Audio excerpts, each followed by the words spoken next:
Like 40 miles of bad road, it's the Medicare for the Lazy Man podcast. The roadside vegetable stand of Medicare podcasts. And now, highly offended by jokes about crackers, it's Medicare expert Doug Jones.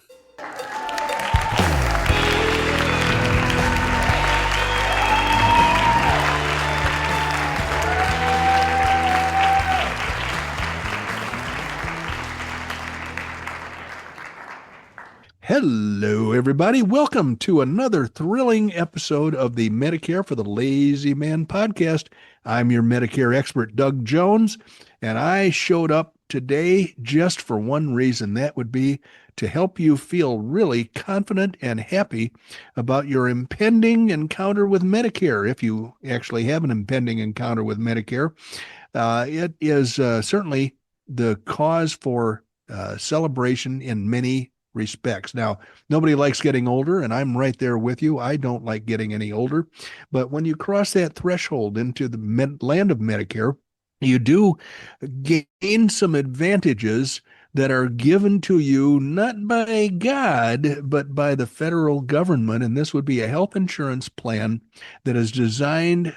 It was designed actually back in the dark ages of health insurance, but it turns out not to have many of the negative qualities of modern health insurance plans that cause people so much frustration.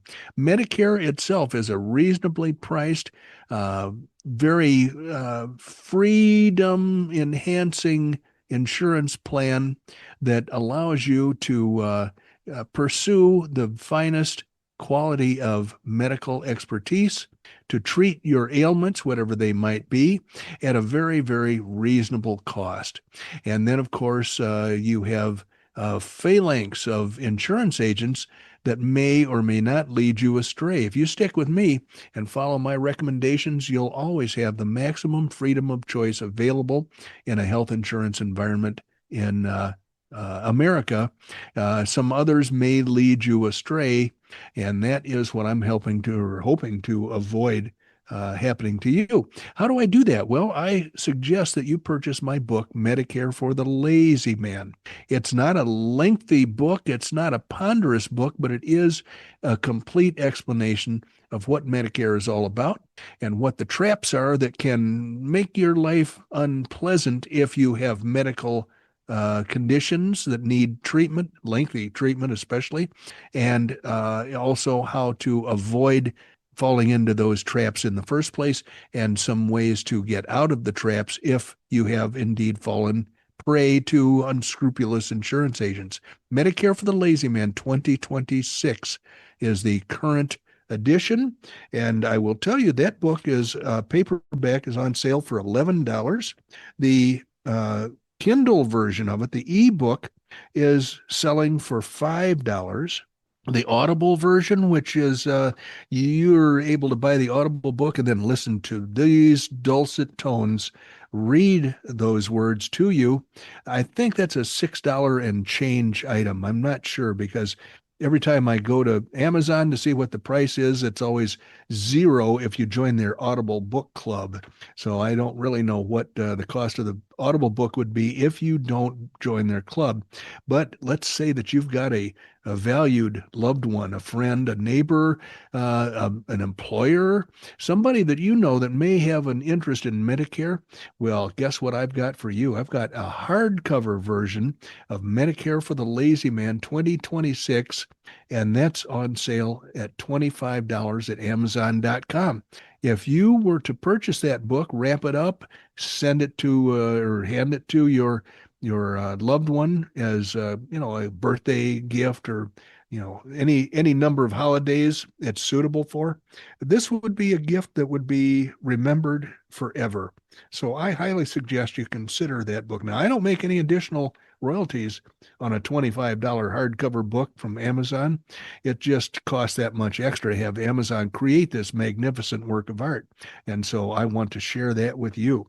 Now, if you are interested in the details, the nuts and bolts of enrolling in Medicare, I also have a book that is virtually free of charge that I want you to get your hands on if it's going to be helpful for you. And this is entitled Medicare Enrollment Guide.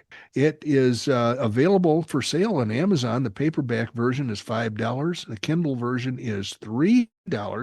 But I will tell you that it is available free of charge on the beautiful website that Randy has created for this business, this podcast, and this Medicare insurance business, which is entitled Medicare for the Lazy Man. So what you want to do is go to my website, www.medicareforthelazyman.com.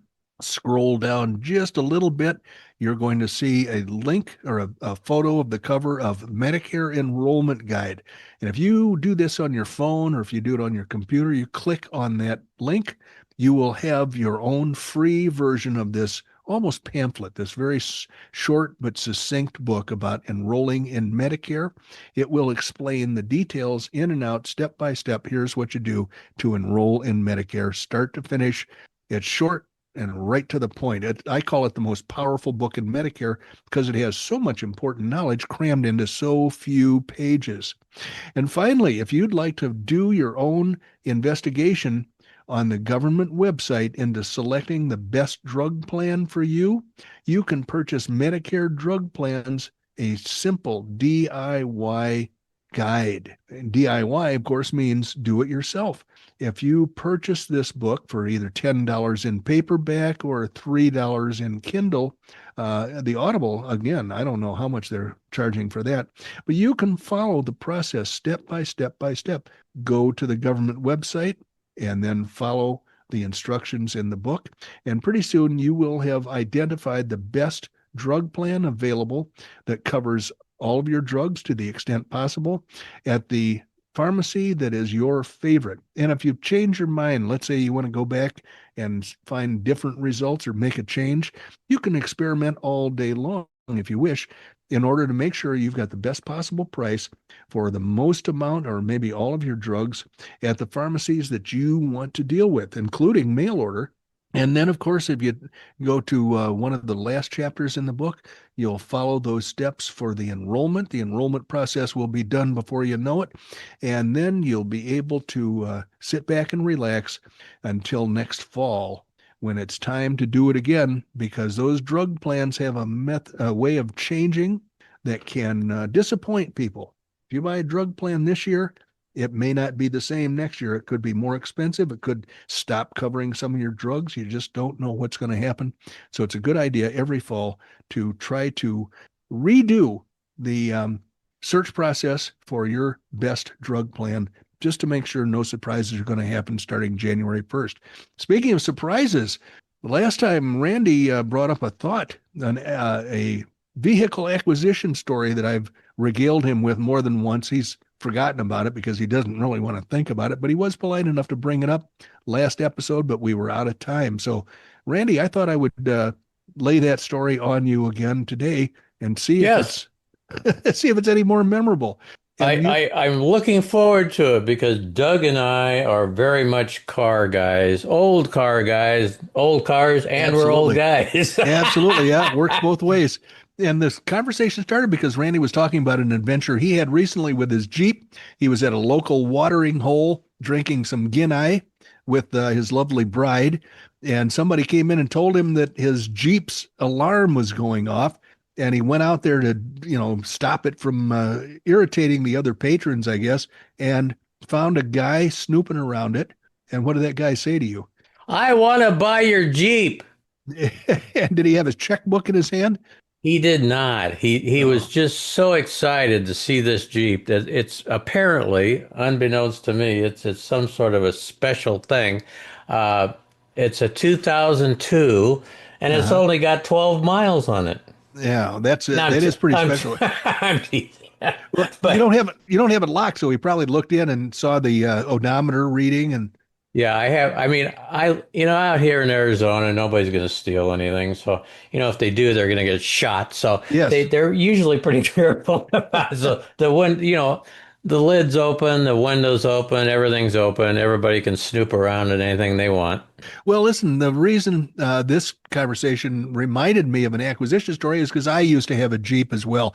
I drove a lot of classic cars, and I wish I had them all. But back in the day, getting rust repair done up in Illinois, where salt eats away at cars, was a difficult, if not impossible, proposition. And so the car I was driving at the time for a few years was a 69, not Impala, 69 Chevy 2 Nova Super Sport with a 396 engine and a manual transmission. And I loved that car, but I started to see bubbling under the paint. And I said, okay, I don't want to have to be responsible for begging some, body shop to do rust repair on this thing and then have to, pay through the nose for it. So I put a for sale sign on it and sold it. And I thought, what's my next car going to be? I've never had a Jeep, and I've always kind of wanted a Jeep. So I decided to go looking for a Jeep. Now, this was in 1978, and I thought, okay, I know where to find Jeeps, a local Jeep dealer owned by a guy named Lou. So that would be very, very logical, Doug. Yeah, it took me a few days to think of that, but, I'm not always the sharpest knife in the drawer. But I called up the Jeep dealership, and I talked to the guy who owned it. Actually, it was Lou's son. I knew this guy. And I said, okay, I want to buy a new Jeep. How much is it going to cost me? And he said, all right, we've got two models for you. He probably had other models, but I said, I want your traditional Jeep. He said, you want a CJ5 or a CJ7? I said, what's the difference in price? Because the CJ7 is a little bit longer, a little bit more stable on the road. It's got a tailgate you can drop down if you want to put something heavy in the back. And I thought maybe a CJ7 would be the way to go. So Lou Jr., I said, give me the price for each. He said, okay, the price for the CJ5 is $5,200, and the price for the CJ7 is $5,400. I said, fantastic. I said, have you got one ready to go? And I said, I want a V8, and I know they only come with either automatics or 3-speeds. So I want a V8 and I want a 3-speed manual transmission. He said, yep, got one of those. Either one, you can have the V8, the 304 American Motors engine. And so I said, well, how about if I just bring my checkbook and come on down there and buy one right now for cash? And he said, okay, and not a problem. Let me ask you a couple of questions. So, and I said, okay, I'll give you my name, my address, and all that. He said, well, yeah, but I've got some other questions too. I said, okay, shoot. And he said, all right, first of all, do you want any seats? And I said, well, sure. What am I going to sit on? I mean, I could bring my own milk crate, I guess. And he said, no, I assume you'd like a driver's seat. So let's throw that in. That's an extra, $80. Would you like a passenger seat? Yes or no? I mean, it's your choice, sir. He says, we aim to please. And by the time we were not talking $5,200 anymore, by the time we got all of the things that I would want, like a top, doors, a rear seat, a front seat, wheels. Did you get some wheels? Yeah, well, those were optional. You didn't have to take wheels. Holy crapola. So I did eventually, instead of buying new, I found a used one that was a beautiful Jeep that had all the stuff I wanted, but it was 2 years old. So this poor schnook I bought it from ate the depreciation. Yeah. And I did not realize that I was already 2 years down the road to the cancer that all Jeeps in Illinois. Oh, yes. God almighty, that thing just turned into the biggest rust bucket in the world. Did yours get to the point where you could actually paddle it through the floor? Well, yeah, because I had a big giant hole in the floor, but the carpeting hid the hole from me. And a friend of mine said, I've got an old road sign. Why don't we just throw that in there? At least your feet won't fall into, And then the rust formed a big hole underneath the windshield. So every time it rained, I'd be in my suit. I'd be driving to the train station to go to work in the morning. And so I would get on the train and I'd be completely soaked from the knees down because the rainwater would come in through that hole under the windshield, and then it would drip down through the radio, which told the radio, I don't want to play music anymore. And then it would drip on my knees. No, really. It's rain, people. It's rain. Yeah, it was horrible. So now that I'm out here in a place where that doesn't happen, we don't use salt on the roads because they don't ever get snow and ice on them, then I'm thinking seriously about getting another Jeep. So now, I know you probably know the answer to this, and your dad was an Army guy, but you know where Jeep came up with its name? Well, general purpose. GP, Right. General Purpose Vehicle, Jeep. Yeah, and when the Jeep was first invented, went to Willys. I guess a subsidiary of Willys or a closely related company. Oh, Bantam, that's what it was. The Bantam Motor Company came up with the design of the Jeep, and they won the contest for an Army general purpose vehicle. Yep. But they could only build about one a week. They had like 20 guys working for them. So they had a great designer, but they didn't have any manufacturing capacity. So it turned out that Ford produced most of the Jeeps made in for World War II.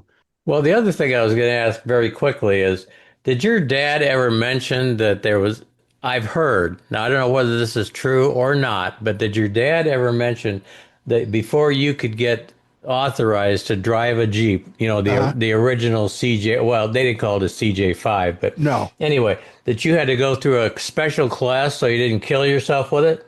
no. What he did was he had a driver. He got field promoted from buck private after having left the FBI in order to be able to be drafted. The Army wouldn't take him after Pearl Harbor as a government, essential employee. He worked for the FBI, so he quit his job, went back to Oklahoma so he could be drafted with his buddies, and he got. That's another story. He got a field promotion to sergeant from corporal, and the general who gave him that field promotion basically put him in a position that he never had to drive after that. He always had a driver. So I've heard that, well, I know because I'm a Jeep guy, but people that don't know, the original CJ5s and Yeah. the really narrow wheelbases, there was a Oh, yeah. reason they made them that way. But if you go around a corner with Yeah. a pretty good clip, Oh, boy. you're going to be rolling like a log, okay? Absolutely. Absolutely. And I will tell you that the CJ5s, the four tire patches were a square.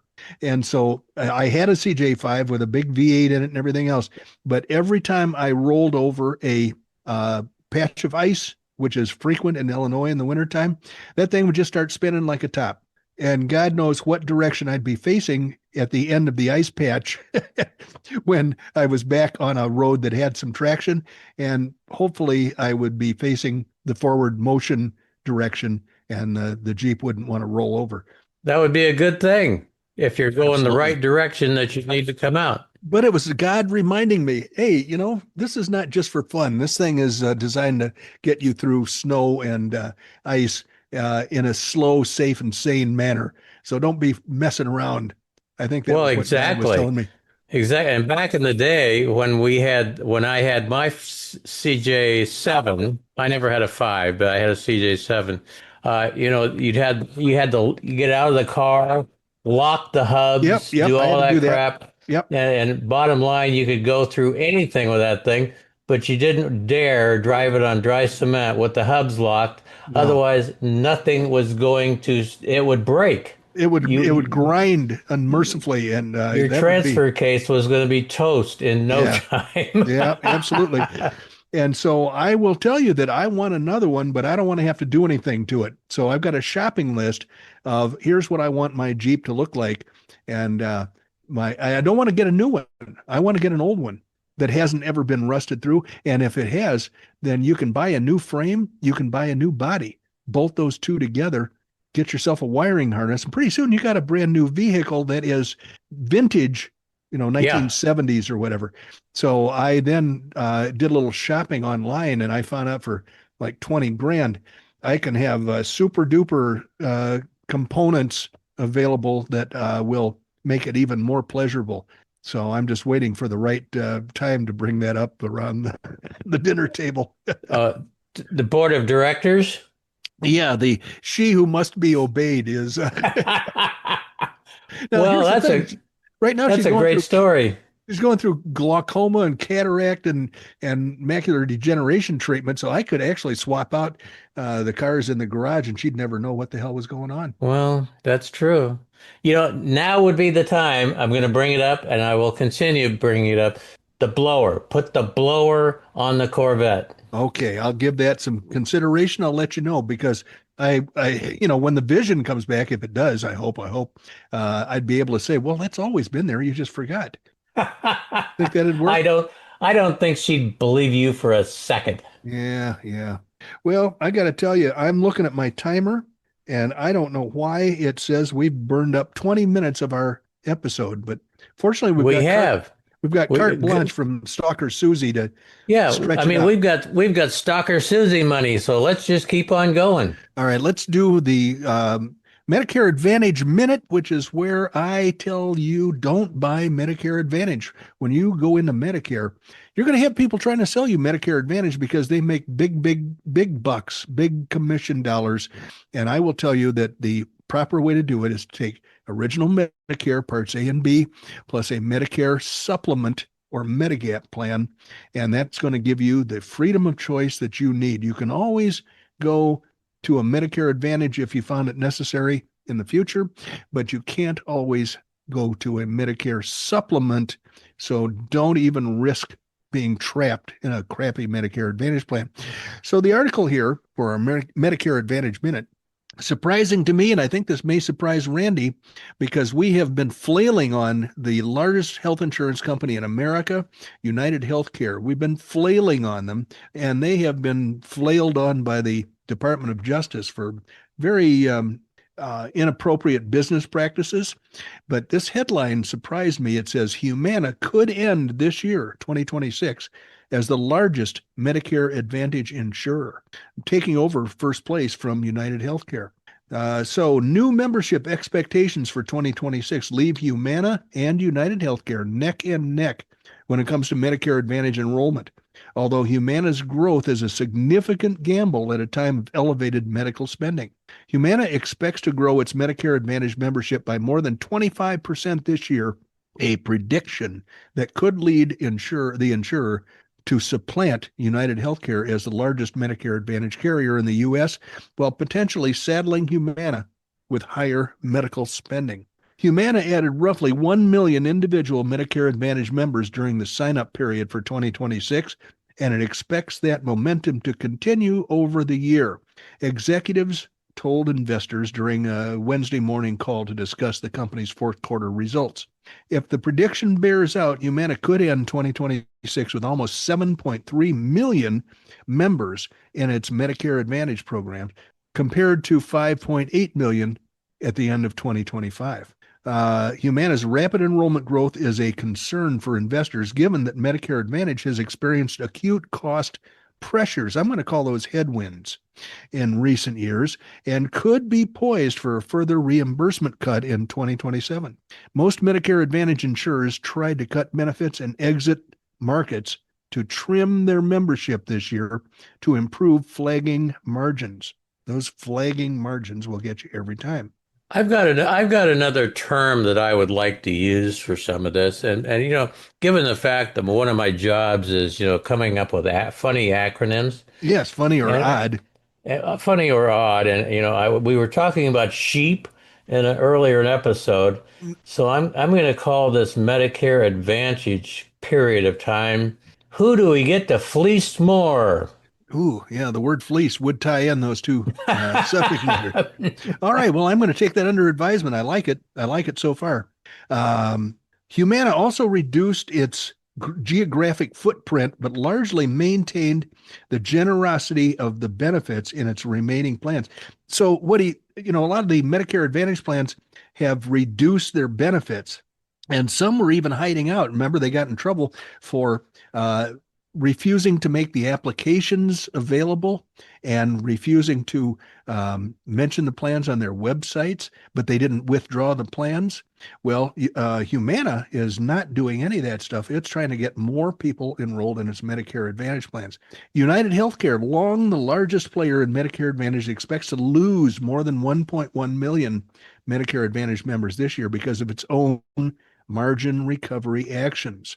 That could shrink the company's Medicare Advantage membership to between 7.2 and 7.3 million, putting it neck and neck with Humana's 2026 enrollment expectations. As a result, 2026 could end with a new frontrunner in Medicare Advantage. Humana executives acknowledged concerns about the company's sizable membership gains during the Wednesday call, but said they expect the new members to be profitable on average. That's because most of them have signed up for highly rated plans that come with more lucrative bonuses for the payer, meaning more lucrative government bonuses paid to the insurance company. Remember, every time somebody signs up for a Medicare Advantage plan, the government is paying the plan for having that member be treated if it becomes necessary. In addition, the majority switched over from existing Medicare plans as opposed to joining the insurance program for the first time, and those members tend to have better economics. Finally, roughly 1/3 of the new members were previously in a Humana plan, giving the insurer more visibility into their health statements and expected medical needs. Well, it goes on and on and on. I'm not going to continue with it, but I just wanted you to know that there's still a company out there that thinks that Medicare Advantage is the way to go, even though they sell Medicare supplement plans and they're trying hard to sell Medicare supplement plans. Their real heart is with Medicare Advantage plans.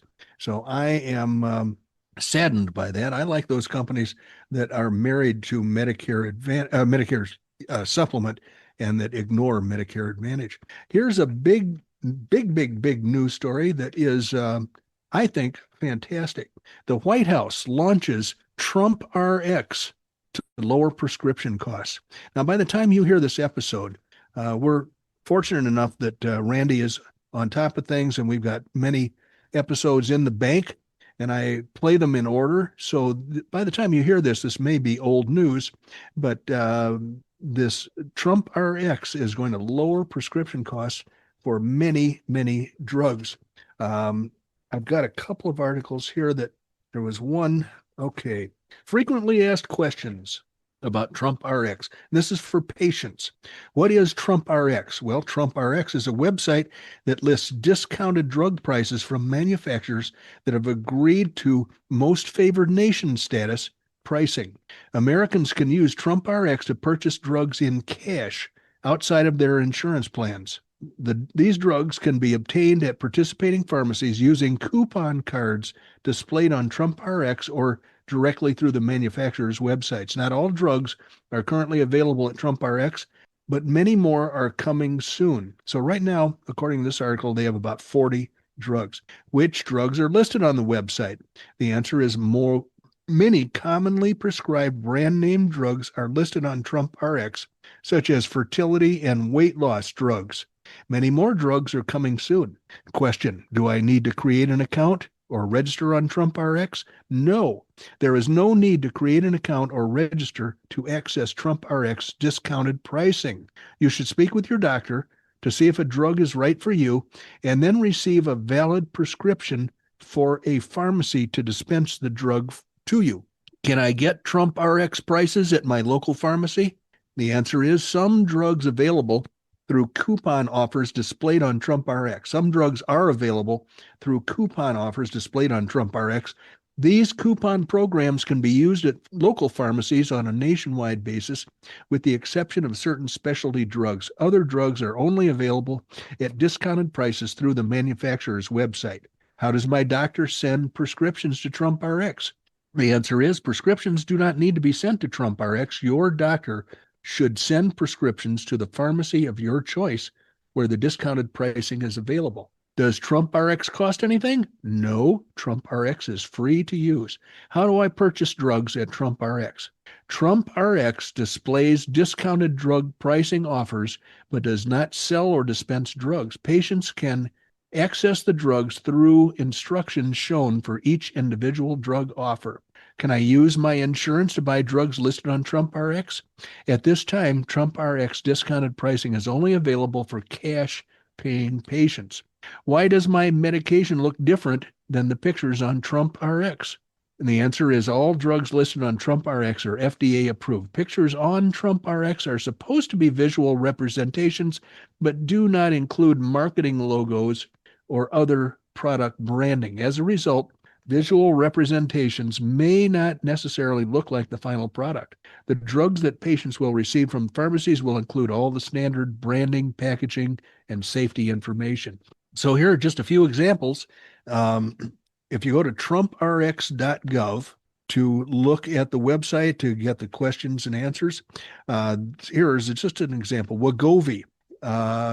Wegovy pill was $1,350 a month. It is now, if you go to TrumpRx, $150 a month. The Wegovy pen used to be $1,350 and now $200 a month. Ozempic, $1,028, now $199. And Zepbound, formerly $1,087, now $299. So those are examples of some of the drugs that have very drastic discounts.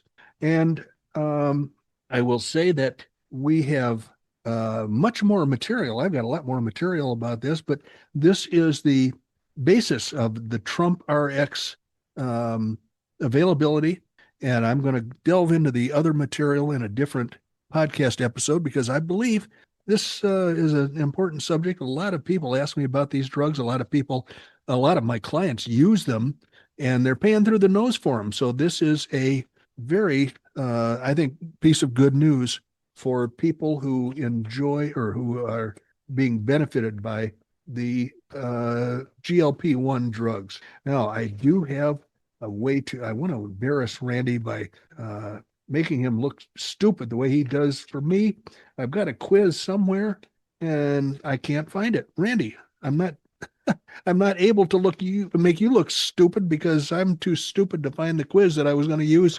Well, I'm somewhat scared about this quiz if you do find it because they keep getting more difficult all the time. Well, I'm going to give up for now because I'm obviously too stupid to find my own material in my own pile of things or stack of stuff, as we might call it.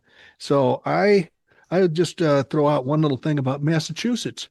In Massachusetts in 2024, which is the last year that they have complete statistics for, 20% of all health insurance claims were denied. Now, this makes Massachusetts look like kind of a bad place to get sick. About 1 in 5, or 20%, claims sent to fully insured commercial health insurance companies in Massachusetts were denied in 2024, according to February findings from the Massachusetts Health Policy Commission. These insurance companies submit claim denial data to the commissioner's office, and that's where the statistics come from. The health insurers reported almost 46 million claims overall in 2024. Here are 5 notes from the report. The companies with the steepest denial rates include United Healthcare at 28%. Hard to believe. Randy is shocked. He's just completely flummoxed by that. There's another outfit that's Massachusetts only called Harvard Pilgrim Health Plan, and their rate was 27%, 1% lower than United Healthcare. And Aetna's denial rate was 25%. And it says the most common cause for denial was administrative issues. I'm not a sissy, so I say administrative problems. Strictly clinical rationales made up at most 1% of denials at any insurer. Clinical reasons include medical necessity and experimental investigational denials. So what they're saying here is it looks worse than it probably is. They might have miscoded in many episodes, many times. Many claims might have had paperwork problems that were corrected and resubmitted. So that's the short version of this. And I just thought we might want to editorialize a little bit about Massachusetts because they're not doing, they're not the smoothest area of the country when it comes to administration and oversight of certain types of businesses. Okay, here we go. Fastest growing states in the U.S., Randy. Come on now. If you're as smart as you tell me you are, you can tell me which of the states in the U.S. is the fastest growing based on population percentage growth for the over the last year. Arizona. No, it would have been years ago because the population in Arizona was so small. When I was a kid, I'd come out here. There was like a huge amounts of land that is now taken up with. So there was like you and 4 other people, right? There was, that was me and four. He's right. 4 other people. South Carolina had the biggest percentage increase at 1.5%. And what do you think number 2 was? North Carolina. That was number 3. You're not looking Oh, as dumb as I thought you might look. I really thought I could get back at you for some of the esoteric content so you what? put me So through. I am curious. What's happening down in the Carolinas? Well, I know a lot of people. You do too. Some of our clients have moved there from New Jersey. Um, Dominic Regina and the Oh, lovely Mrs. Dominic's down there? Regina, they moved from New Jersey a few years ago. No kidding. Yeah, so South Carolina, I think they're in North Carolina. I've had clients recently move from Texas to North Carolina, and there's in the same neighborhood. I have 3 different clients. They're all on the same street, but Yeah. I feel like there's a government privacy law that I have to adhere to, so I haven't really So, introduced them to each other. so is this called Doug Jones Avenue? It's going to be because I think they're all happy being my clients, as most people are. So anyway, the first is South Carolina. Number 2, Idaho at 1.4%. They What were, what's happening in Idaho? well, come There's on, nothing but potatoes. potatoes, steers, queers, and so Yes, they just had a yes. few. They had a few people move in there, and all of a sudden, bang! You got a big increase in the percentage of the population. So there was 10, now there's 20, so they had a 100% increase. It was something like that. Not exactly, but something like that. Texas, huge population to begin with, but where are all these people from California going? They're trampling right through Arizona, going right to Texas. The, 1.2% population increase in Texas. the Texas, they need to be careful. Don't Utah, don't be overtaken by California. don't California my Texas, is what they That's should say. right. You Uh, got that right.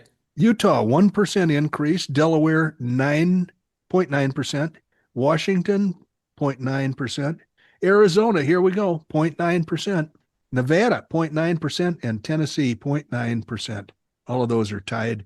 So those are the 10 fastest growing states by population. And I knew that I could stump you with that. And You did. thank you for playing along with me. I appreciate it. And thank you for preparing everybody for their ejection from the Yes, auditorium, if you that's would, right. please. That's right. Be careful because don't step on anybody because I know there's going to be a thundering herd for the exit. But anyway, long story short is here you go. Grab your pencil, people. This is important. DBJ at mlmmailbag.com. That's probably the most important email address you're ever going to have in your life. Doug is licensed nationwide to help you with your Medicare supplement planning. MedicareForTheLazyMan.com. That's where it's all at on the web. Check it out. There's stuff going on there that I think is really cool. And you're wandering through the wilds of the internet, we would appreciate you dropping a review for us because we still want to win over and above the travelogue people. And last but not least, thank you. Thank you for joining us today. You could have been anywhere else, doing anything else, with anybody else, and you weren't. You were with us, listening to Medicare for the Lazy Man podcast, sponsored today by Stalker Susie. And I'm gonna say thanks for joining us. You have just spent about 32 and a half minutes with Doug Jones, the anti-insurance insurance guy, originally from Oklahoma. No more. He's up in the high ground behind Cave Creek, Arizona, in the Nosebleed Mountains, the home of the Nosebleed Indians. And he's sitting there at about, I'm going to put him in, I'll be nice, 6,600 feet. 6,600, I can do that, Randy. Thank you for your largesse, your generosity, and for not trying to choke me out with no oxygen today. I appreciate that. And ladies and gentlemen, I really appreciate you joining us for our Medicare for the Lazy Men podcast. Won't you come on back and join us for our next episode? I hope you will. Until then, bye-bye.